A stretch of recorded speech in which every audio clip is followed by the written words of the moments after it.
falar de um outro assunto polêmico, fair play financeiro. Depois que o Botafogo começou a ganhar, muito começou a se falar do fair play financeiro. Você entende que isso é justo? Porque muitos times que ganhavam não falavam de fair play financeiro. Agora que o Botafogo está ganhando, começaram a falar desse fair play financeiro. Como é que você analisa essa situação? Isso é importante para o futebol brasileiro? Não é? Está havendo algum tipo de exagero pelo fato do Botafogo ter se organizado e estar vencendo? De uma maneira geral, como é que você avalia essa questão do fair play financeiro que passou a ser muito comentada após o crescimento do Botafogo? Obviously, we think it's funny.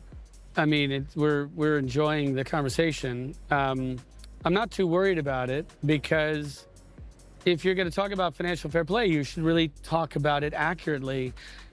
We inherited a club that in 2021 did about 21 million US dollars in revenue.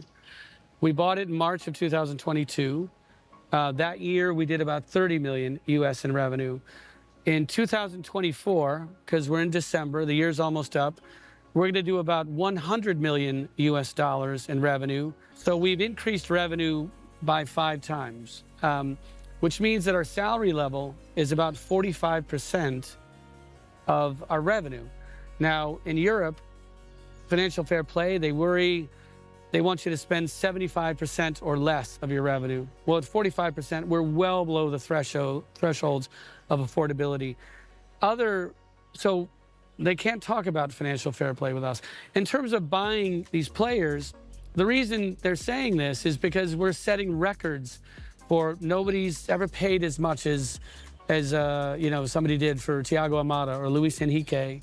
Well, that's true, but that's only because we're reversing the direction of player migration. Brazil has always been sending its best players away. We see big numbers when Endrick sells or when, Joe Gomez sells. We very rarely see a club buying the rights to a player based on their global value, what they would be worth in Europe, and saying, come back and play in Brazil. Well, we spent 25 million US dollars on Thiago Almada.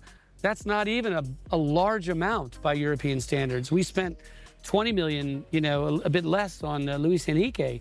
That's not a large amount in Europe. So are they upset that we value Brazil so much that Brazilian fans deserve to see the best athletes in the world getting on a plane and flying back to South America? I'm paying a small amount of money to buy these young, talented athletes. I know if I pay 20 million for Luis Enrique, I bring him back to Brazil, he gets on the national team, he might be worth 30 or 40. So that's good financial management. That's not violation of financial fair play. Why do Brazilians think that a team should not acquire a top athlete at a European price and bring them back to Brazil to play for Brazilians? That's nonsense. So what are we all saying to each other? That we should have the low budget here and the high budget gets to be for the enjoyment of the people in Europe? I think we should enjoy football here. So financial fair play, we're well within the rules. And when the big clubs start getting beat by the small clubs, well, then they say, well, let's change the rules. Well, that's what I said before. Get used to it. We're the glorious. We're the most traditional. We're here to stay.